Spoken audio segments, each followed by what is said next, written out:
Alright guys, welcome back to the channel. Thank you very much for tuning in. I really appreciate it. Shout out to all the subscribers. As always, gratitude to anybody new. Welcome along. Let's talk about Subriel Matias versus Cruz, a potential barn burner. This fight is not about X's and O's. Do you know what I mean? Obviously, X's and O's are really, really important in boxing, and they are part of the fight. Every fight has an element of X's and O's, usually a very high percentage. They really matter. But in this fight, it's going to be about the heart, the determination, who's going to have the better chin. Because I've posed this question before and I've said that they probably both got the same amount of chin, but there's been people in the comments that have actually said, well, Matias has been hurt a couple of times and they've never seen Cruz hurt, which is true. So he's probably got the better chin, right? Porque cuando tú estás seguro, boxing. Porque cuando tú estás seguro,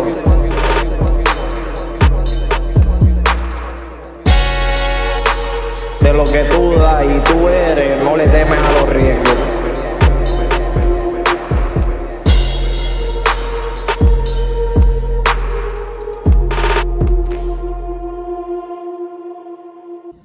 I mean, it's hard to say that he hasn't, because Matias has been buzzed against Dukenbaev a couple of times, and Nanyan had him quite badly hurt. And I know there was some circumstances around there in Nanyan won, and I'm laughing because I shouldn't laugh, because he apparently was smoking something like 20 blunts a day. Oh my gosh, I couldn't imagine that would be good for anybody. I mean, I smoke a bit of weed now and then when I'm working on music, but 20 blunts a day. No wonder he was getting buzzed. But look, at the end of the day, Cruz does have a beast chin. You give the power to Matias. So when you have these fights that are going to be a machismo fight, they're going to be a spirited fight, they're going to be I'm a tougher man than you type fight. Let's be honest. That's why I say, that's why the thumbnail, not the thumbnail, the description says it's not about X's and O's, because X's and O's get put to the back burner when the fists start flying. And Mexico versus Puerto Rico, that's a rivalry, you know, unbelievable rivalry that actually hasn't really, in recent years, we haven't had a fight, I don't think, that has been of, you know, major significance. I'm not saying there hasn't been any, but I think, I'm trying to think of in more recent memory. Maybe you can help me out. I know Cotto Margarito was a big one, and I was actually at Cotto Margarito too. My God, I was at that fight. I'm getting goosebumps right now.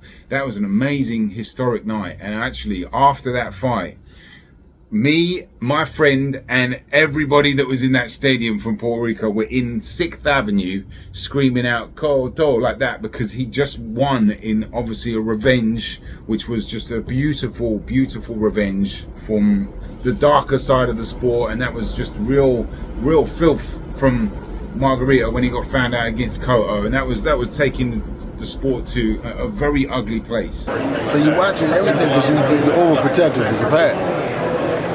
And I'm watching them rap, and I just saw the cushion on the table, and I picked it up to check it. And the thing was hard. I told the guy, I said, man, this is what the deputy commissioner said. Feels all right to me. I said, well, don't feel all right to me. So I was there witnessing that redemption, and it felt so good. But in the street, and I won some money that night too. And I don't ever gamble. It's over, and revenge is sweet.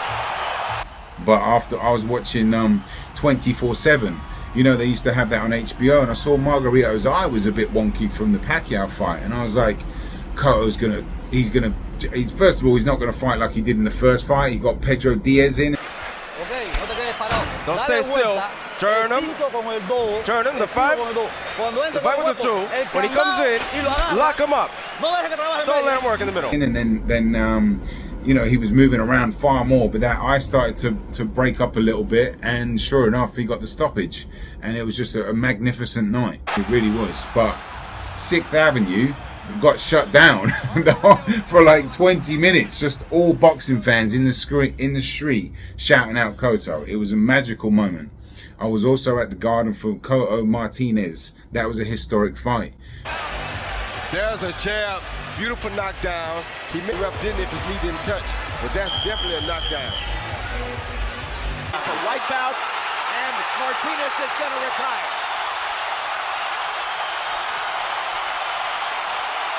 And that was the right thing to do there. Nicaragua, Puerto Rico, Miguel Angel.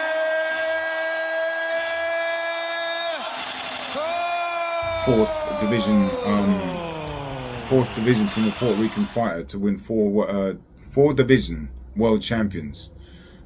I'm mixing my words up, but you know what I mean. But look, in terms of the Mexico-Puerto Rico rivalry, a very important one that had, you know, the kind of beef that really attracted fans, that had some deep meaning to it.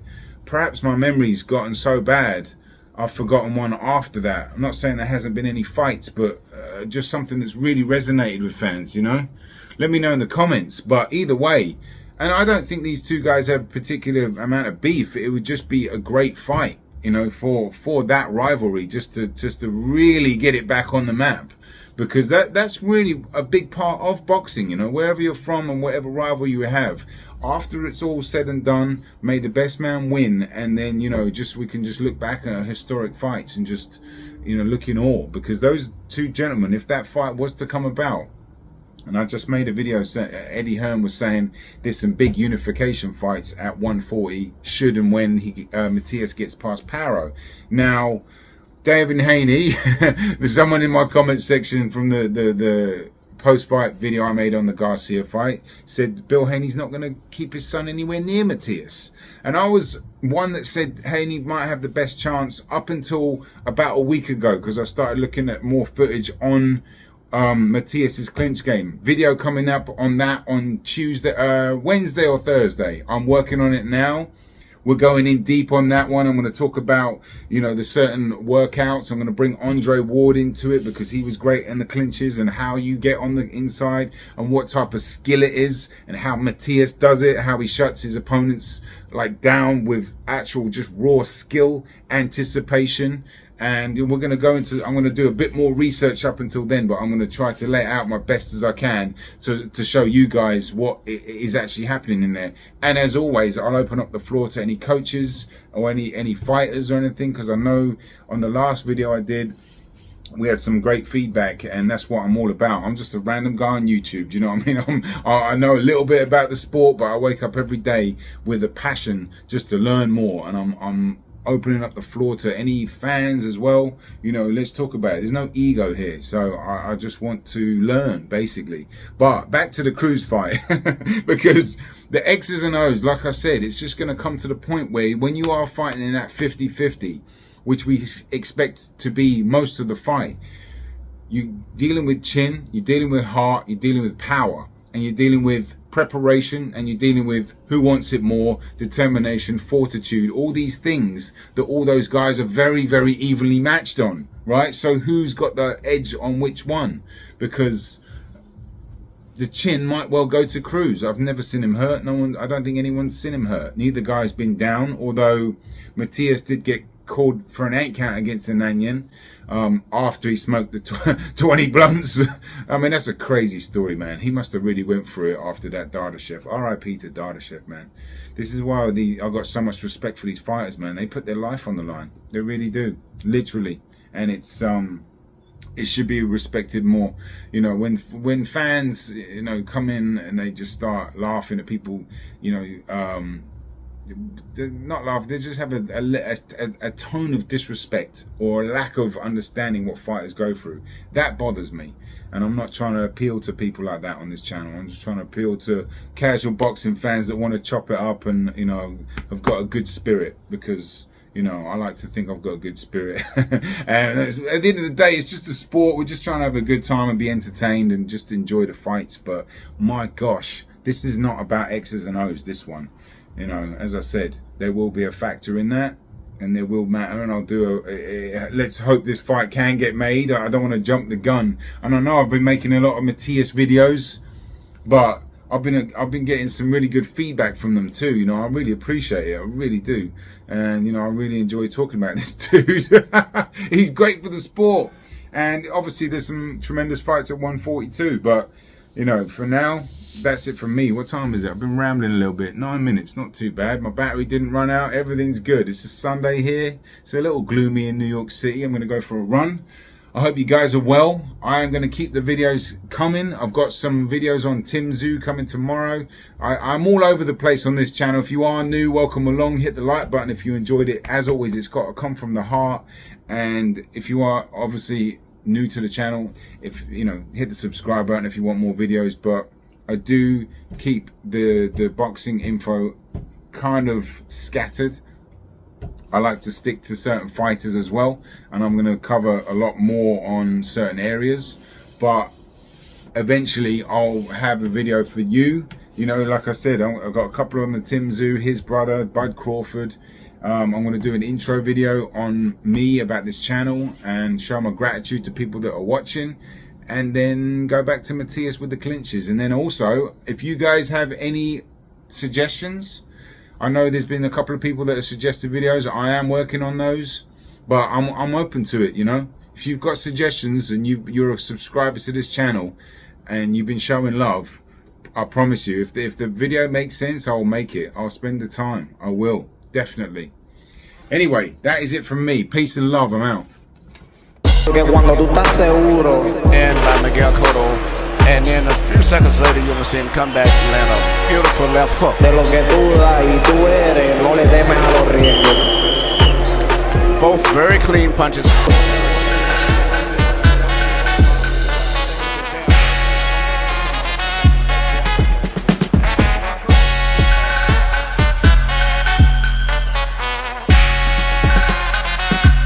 Porque cuando tú estás seguro,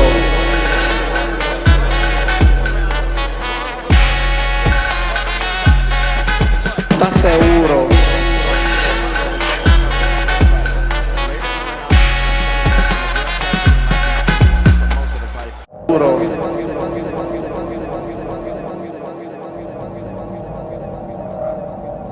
de lo que tú das y tú eres, no le temes a los riesgos. Porque cuando tú estás seguro,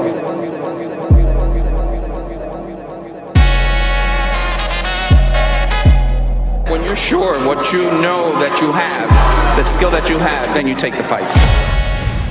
Boxing. On it is.